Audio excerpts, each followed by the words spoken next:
আমাদের 31 তারিখ পর্যন্ত রেস্ট্রিকশন ছিল। আজকে আবার 1 ফেব্রুয়ারি থেকে 15 ফেব্রুয়ারি পর্যন্ত করা হয়েছে। তাতে অনেকগুলো ছাড় দেওয়া হয়েছে। ওয়ার্ক ফ্রম হোম যেটা 50% ছিল সেটা 75% করা হচ্ছে। যেহেতু কোভিড এখানে অনেকটা অধোগতিতে আছে, অনেকটাই কম আছে এবং মানুষও সচেতন হয়েছে। আমার মানুষকে অভিনন্দন অনেক, সাধারণ মানুষকে, এবং যারা কোভিড ওয়ারিয়ার ভালো হয়ে ফিরে এসেছেন, ভালো আছেন, তাদের জন্য আমার অনেক অভিনন্দন। আজকে কিন্তু অ্যান্টিজেন টেস্ট করলেই ধরা পেয়ে যাচ্ছে লোকে। ইভেন অ্যান্টিজেন কিটসটা বাজারেও কিনতে পাওয়া যায়, যেগুলো WHO বা ICMR যেগুলোকে রেকগনাইজ করেছে। সুতরাং 5 মিনিটের মধ্যে সে জানতে পারে তার কোভিড হয়েছে কি হয়নি। এবং হয়ে থাকলেও আজকে 1 দিন 2 দিন 3 দিনের মধ্যে কোমরবিডিটিস না থাকলে খুব একটা সিরিয়াস কিছু নয়। কাজেই ববিও এখানে আছে, আমি CSও আছে। আমি জিজ্ঞেস করছিলাম যে কোভিড এখন কমতির দিকে, এবং তাই আমরা 3 বছর ধরে রেস্ট্রিকশন চলছে সমানে। এই রেস্ট্রিকশন যদি সারাক্ষণই চলে জীবনে, তাহলে তো মানুষের জীবনটাই একটা অন্ধকারের মধ্যে গিয়ে আসীন হবে। জীবন না চললে জীবিকা কি করে চলবে, আর জীবিকা না চললে জীবন কি করে চলবে? আর মানুষের যদি কর্মক্ষমতা না থাকে, ক্রয় ক্ষমতা না থাকে, বাজার চালু না থাকে, ইন্ডাস্ট্রি তৈরি না হয়, এমপ্লয়মেন্ট তৈরি না হয়, চাষি চাষ করতে না পারে, তাহলে কাজকর্মগুলোই বা হবে কি করে? সেই জন্য অনেক সিদ্ধান্ত নিয়ে আমরা ওয়ার্ক ফ্রম হোমটা 75% করে দিয়েছি। সিনেমা হলগুলোর ক্যাপাসিটিও 75% করা হয়েছে 50% থেকে। যাত্রা থেকে সিনেমা পর্যন্ত।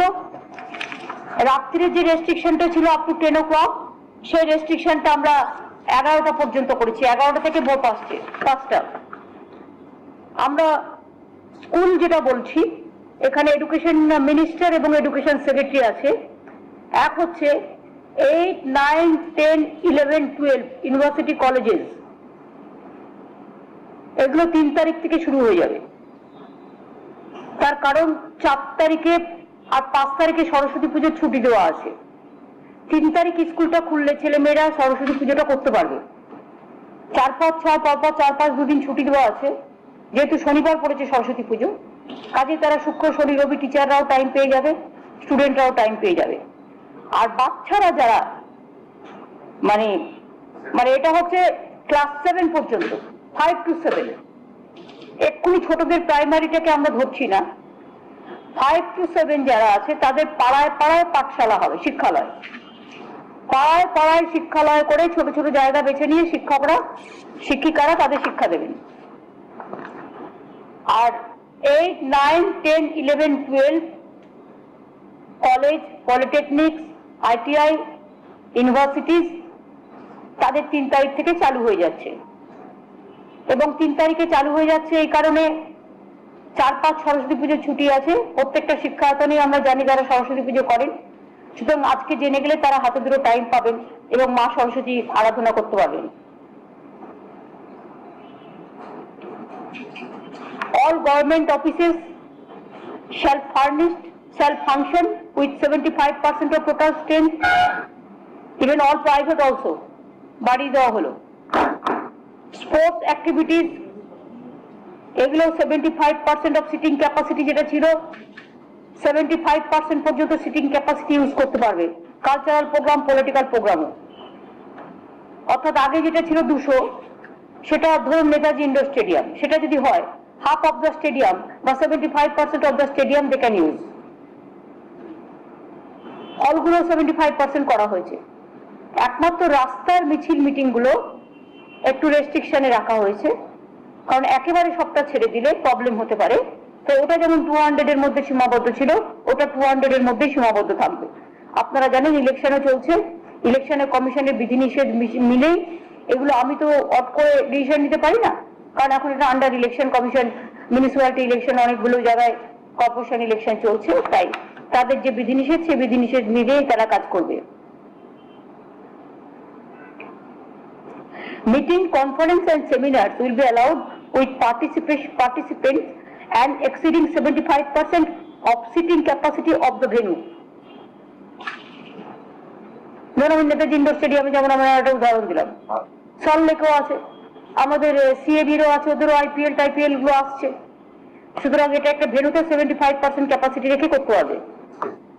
Restaurants and bars may remain open 75% of the seating capacity at a time. Cinema halls and theatres halls may operate with 75% seating capacity. Parks, entertainment parks and tourist places may open for visitors as per normal operational hours. এবং বিশেষ করে swimming থেকে শুরু করে যারা আছে, training বিভিন্ন আছে, তাদের 75% অ্যালাউ করা হয়েছে। পার্কও খুলে দেওয়া হচ্ছে, যাতে পার্কে যারা লোকাল ভিজিটার্সরা ভিজিট করতে পারে সেজন্য করে দেওয়া হচ্ছে। এটা আপ টু 15 ফেব্রুয়ারি। আমরা আবার দেখে নেবো সিচুয়েশন। এখন এই সিচুয়েশনে এটা আমরা করে দিলাম, তাতে লোকের সুবিধা হবে। আর একটা হচ্ছে আমরা বম্বে দিল্লি ফ্লাইটটা ডেলি করে দিচ্ছি, শুধু ব্যাঙ্গালোরটা যেহেতু ওখানে একটু রাইজ আছে সেজন্য আমরা একটু ওয়েট করছি। আর আমরা ইউকে কলকাতা যেটা ফ্লাইটটা ছিল সেটাও আমরা অ্যালাউ করে দিচ্ছি, সাবজেক্ট টু আরটিপিসিআর। এখানে নেমে আরটিপিসিআর করতে হবে।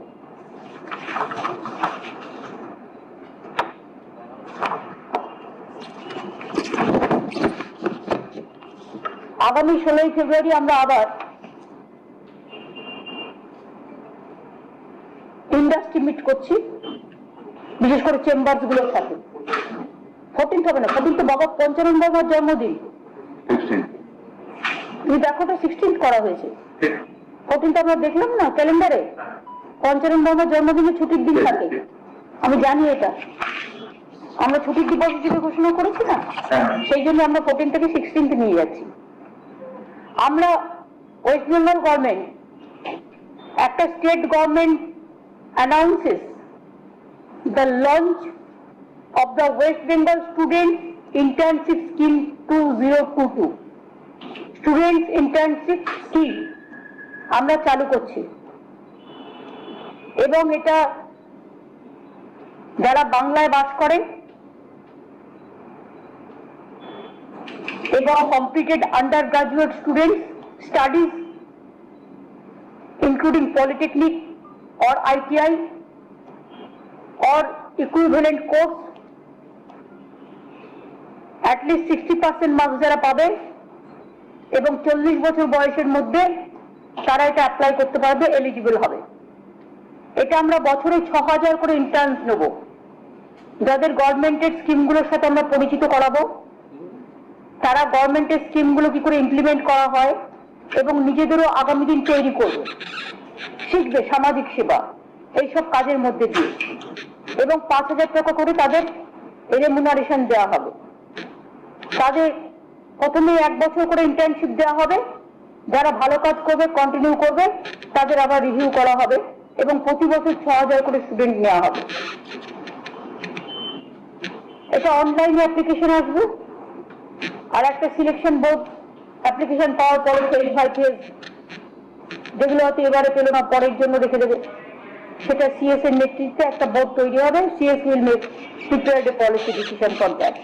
পলিসি ডিসিশন ইজ এগ্রিড, আজকে ক্যাবিনেটে করা হয়েছে। এটা কি করে করবে সেটা বলবে, এডুকেশন ডিপার্টমেন্টের সাথে কোঅর্ডিনেট করে এটা করবে।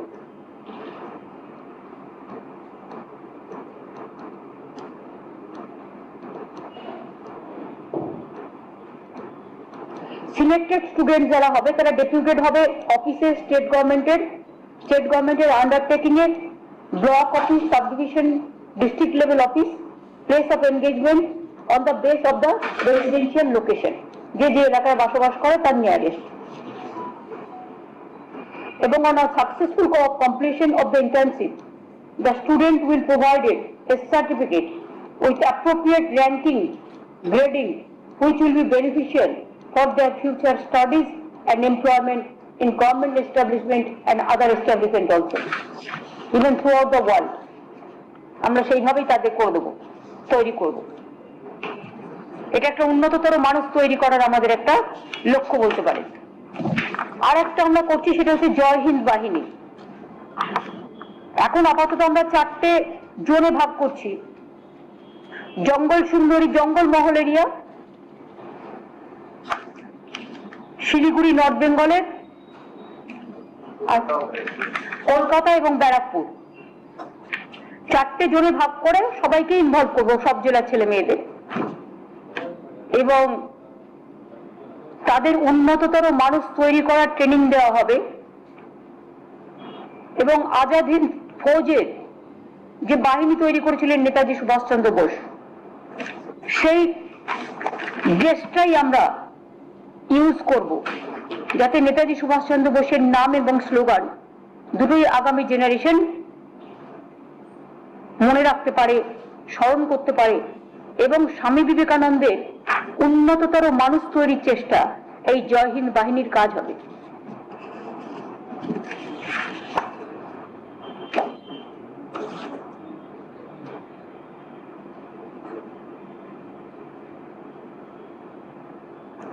দেউচা পাচামি আপনারা জানেন, Dewanganj, Haringanj coal block under Mohammad Bazar police station in Birbhum district. এখানে আজকে আমরা ক্যাবিনেটে অ্যাপ্রুভ করেছি relaxation to recruitment rules for appointment one member of each of the family. যারা ল্যান্ড লুজার হয়ে ল্যান্ড জমি দেবে তাদের কাউকে সিনিয়র কনস্টেবল, কাউকে junior constable as per their qualification করা হবে এবং 5100 পোস্ট আজকেই এর মধ্যে আজকে অ্যাপ্রুভ করে দেওয়া হয়েছে এবং 169 জন, তারা 39 জন 69 জন 139 তারা অলরেডি তারা এগ্রিড করেছেন জমি দেওয়ার জন্য, যদিও প্রথমটা কাজটা আমাদের জমিতেই হবে এবং যারা এগ্রিড করবে তারটাই আমরা নেবো, তাছাড়া আমরা নেব না। অলরেডি আমাদের নিজস্ব হাতে জমি আছে 1000 একরের মতো, সুতরাং আমাদের জমিতেই আমরা কাজটা শুরু করব। কিন্তু যেহেতু লোকাল ছেলে মেয়েদের সাপোর্ট আমাদের দরকার, তাই আমরা 5100 জুনিয়র কনস্টেবল নেব, জমি যারা দিতে চান তাদের থেকে জুনিয়র কনস্টেবল নেব, সিনিয়র কনস্টেবল নেব এবং তাদের যারা জমি দিচ্ছে তাদের পাট্টাও দেবো আমরা এবং ল্যান্ডের বদলে ল্যান্ড, পাট্টা, কম্পেনসেশন সবকিছুই থাকবে। এটা আর একটা ডিসিশন।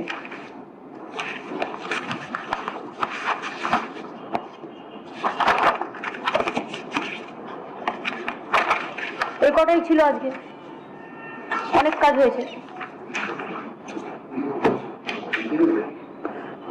না, এগুলো তোমাদের কাছে রেখে দাও, বিকজ তোমাদের তো এডুকেশন ডিপার্টমেন্টে এগুলোকে ইমপ্লিমেন্ট করতে হবে। আজকে তো ক্যাবিনেটে পাস হয়ে গেছে, সুতরাং তোমরা এটা দেখে নাও। এই লোগো এবং তাদের একটা পেজ যেটা জয়েন বাহিনী, সেটা আমি তৈরি করে দেবো। ওই তো স্লোগান মানে ওটাই শপথ নেওয়ার যেটা ব্যাপার করে দেবো। আর একটা হচ্ছে আমরা স্বাধীনতার 75 বছর উপলক্ষে এটা করছি নেতাজি সুভাষচন্দ্র বোস, স্বামী বিবেকানন্দ নিয়ে।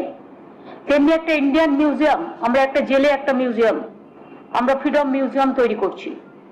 এই মিউজিয়ামটা অলরেডি রেডি আছে, কাজ চলছে। এটা হয়তো মাসখানেকের মধ্যে আমরা উদ্বোধন করে দিতে পারবো। আমি তার আগে একবার ফিরহাদ হাকিম, বিনীত পুলিশ কমিশনার, চিফ সেক্রেটারির নেতৃত্বে ব্রাত্য বোস তার একবার গিয়ে দেখে আসুক যে আর কিছু প্রয়োজন আছে কিনা। সাথে সুভাদাকে নিয়ে নিও, অনেক কিছু হজবরল যেন না করে দেয়, দেখবে যেন একটু সুন্দর ভাবে হয়, কারণ লোকে কিন্তু মিউজিয়ামটা দেখতে যাবে। আর ওই যে দেওয়ালটা রং হচ্ছে, আমি দেখেছি রং হয়েছে দেয়ালের হেরিটেজ কালার মেনে, ওই দেয়ালটাই আমি চাই কিছু আর্টিস্ট মিলে যারা পেন্টিং করে, ফ্রিডম ফাইটের ওপরে একদিন তারা পেন্টিং করবে। সেই ডেটটা আমরা বলে দেবো, আমি নিজেও থাকবো। একেবারে যোগেন্দা থেকে শুরু করে, সুভাদা থেকে শুরু করে আমাদের যত আর্টিস্ট আছে, আমাদের পেন্টাররাই প্রচুর আছে, সুতরাং তারা ওই দেয়ালটা পেন্ট করবে। এই দেয়ালটা কিন্তু অন্য কিছু পেন্ট হবে না। আর পেন্ট করবার জন্য এখন থেকে একটা মার্কিং করে রাখতে হবে, যে একজন যদি মনে করে আমি পুরো দেওয়ালটা অর্ধেক দেওয়াল পেন্ট করবো, হবে না। এক একজনের জন্য এইটুকু জায়গা নির্দিষ্ট। আমরা 10 জন পেন্টারকে,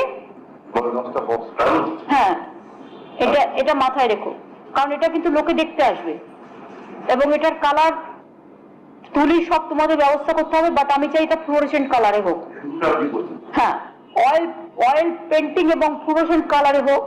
তার কারণ হচ্ছে ফ্লোরোসেন্ট কালারে হলে এটা জল করবে। সেটা একদিন গিয়ে তোমরা ভিজিট করে এসো। রোজই যাচ্ছি, যাও যদি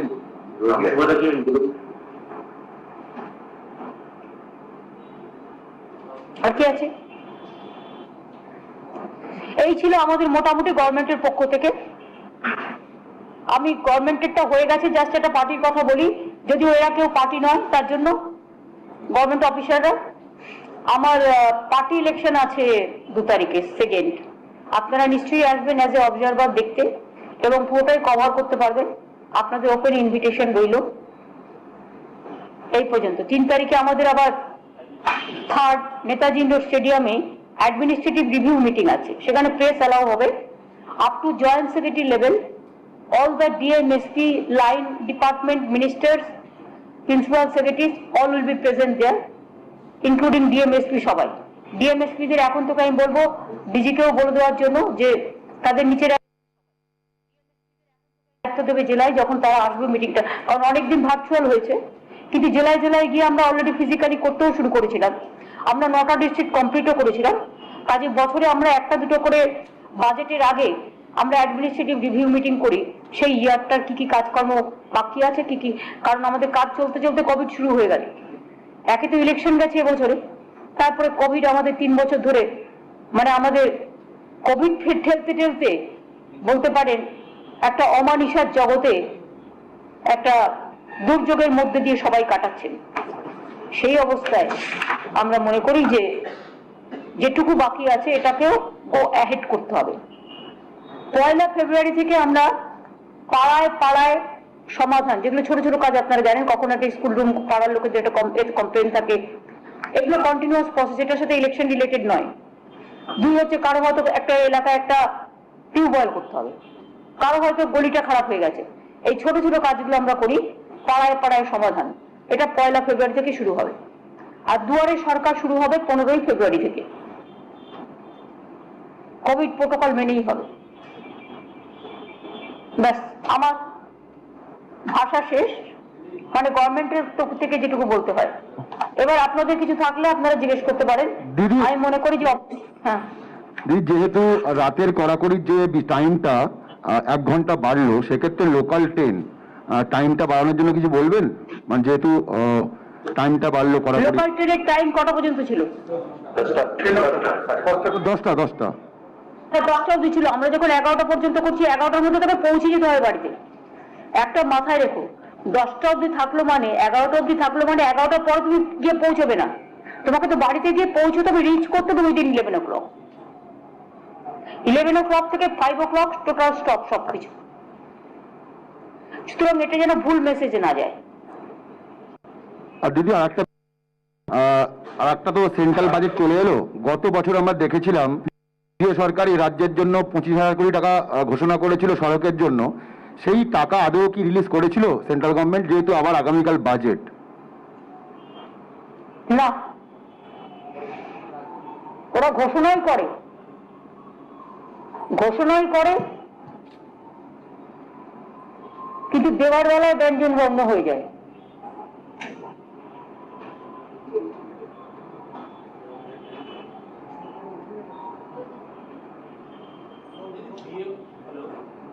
হ্যালো, হ্যাঁ বল। বিয়ে বাড়ি বা অনুষ্ঠান বাড়ি যেটা কি আগের যেভাবেই ছিল, ওটা কি কিছু চেঞ্জ হচ্ছে? না, ওটা 200 করা আছে তো। 200 আছে, ঠিক। হ্যাঁ, একটা হতে পারে, ওদেরও আমরা 75% পর্যন্ত অ্যালাউ করে দিতে পারি, 75% করে দেবো। মানে যেখানে যেরকম accommodation, as per accommodation 75 capacity, এখানে সিটিং ক্যাপাসিটি নয়, হ্যাঁ হল ক্যাপাসিটি। দিদি, একটা অন্য বিষয়, আমরা দেখেছি বারংবার রাজ্যপাল রাজ্যের বিরুদ্ধে তিনি বলেন, কিন্তু এবারে দেখা গেল বিধানসভায় দাঁড়িয়ে তিনি রাজ্য সরকারের বিরুদ্ধে বেশ কিছু কথা বলেছেন। এই বিষয়ে আপনার কি প্রতিক্রিয়া দিদি? না, এটা আমি কমেন্ট দেবো না, এটা বিধানসভার স্পিকার যা বলার বলেছেন। আর বিধানসভার টোটাল এখতিয়ার হচ্ছে মাননীয় স্পিকারের। সুতরাং বিধানসভার স্পিকার এটার ব্যাপারে যা সিদ্ধান্ত নেয়, বা পরিষদীয় দলের যারা মেম্বার, বিধানসভার যারা member, it is there freedom of choice. তবে আমি আজকে বাধ্য হয়ে একটা কাজ করেছি, সরি টু সে,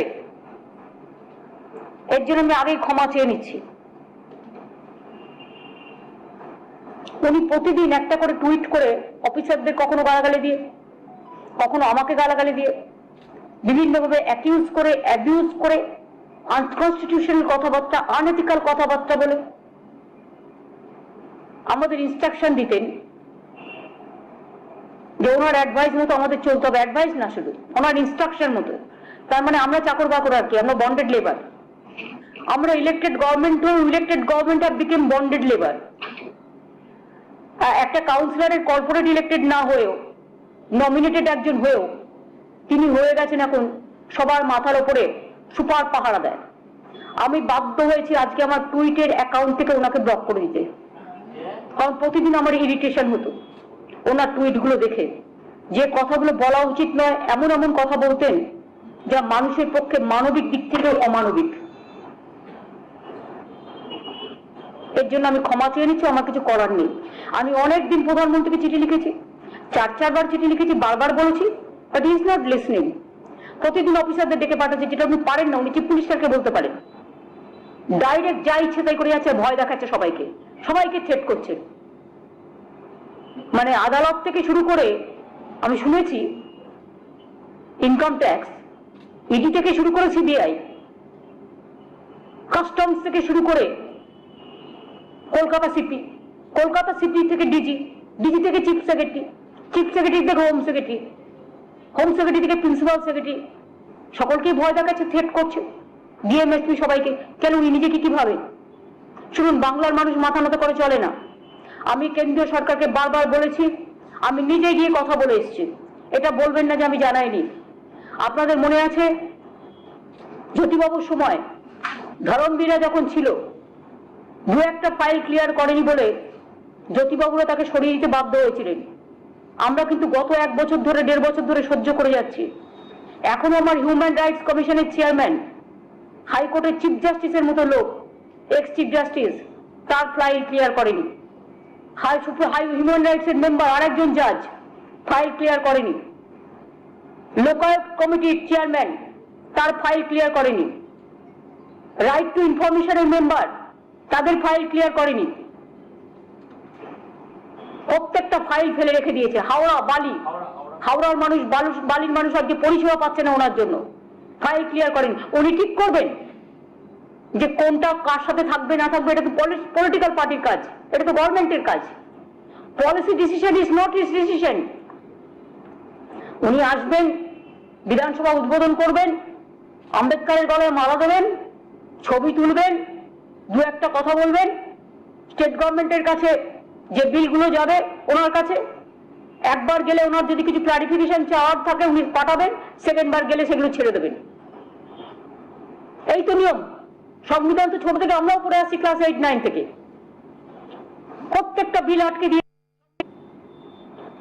আর ওনার প্রশ্রয় বিজেপির কিছু গুন্ডা প্রতিদিন লোক মারছে। পরশুদিনও নোয়াপাড়ায় আপনারা জানেন আমাদের গোপাল দাস খুন হয়েছে। তার আগে একটা বোমা বিস্ফোরণে একজন মারা গেছে, 2 জন মিসিং আছে। প্রতিদিন তার ডাইরেক্ট এনকারেজমেন্টে আজকে আমি বাধ্য হয়েছি আমার টুইটার ব্লক করে দিতে। এবং আগামী দিন সিদ্ধান্ত আমি নেব না, সিদ্ধান্ত মানুষ নেবে, সিদ্ধান্ত বিধানসভা নেবে, সিদ্ধান্ত সংসদ নেবে। আমি এখনো অনুরোধ করবো প্রাইম মিনিস্টারকে, 4টে চিঠি যাওয়ার পরেও আপনি কেন এখনো ওনাকে উইথড্র করেননি? এবং উনি যখন এসেছিলেন, নিয়ম ছিল, সরকারিয়া কমিশন বলেছিল যে চিফ মিনিস্টারকে কনসাল্ট করে নেবেন, কনসাল্ট তো করেনি। তা সত্ত্বেও আমরা অভিনন্দন জানিয়েছিলাম, ভদ্রতা করে অনেক সুযোগ দিয়েছিলেন। কিন্তু 1.5 বছর ধরে ক্রমাগত উনি প্রত্যেকটা কাজে যে আমাদের আটকাচ্ছেন। এমনকি মা ক্যান্টিনে ভাত আর ডিম করতে আসে, তার কৈফিয়ত ওনাকে দিতে হবে। তাহলে উনি যে তাজ বেঙ্গল থেকে রোজ খাবার আনেন, সেগুলো কি কৈফিয়ত আমাদের দেন? বের করবো বিল। কাজে এনাফ ইজ এনাফ। পেগাসাস তো রাজভবন থেকে হচ্ছে, চলছে। এক অল ইন্ডিয়ায় পেগাসাস, আর এখানে নাভিশ্বাস।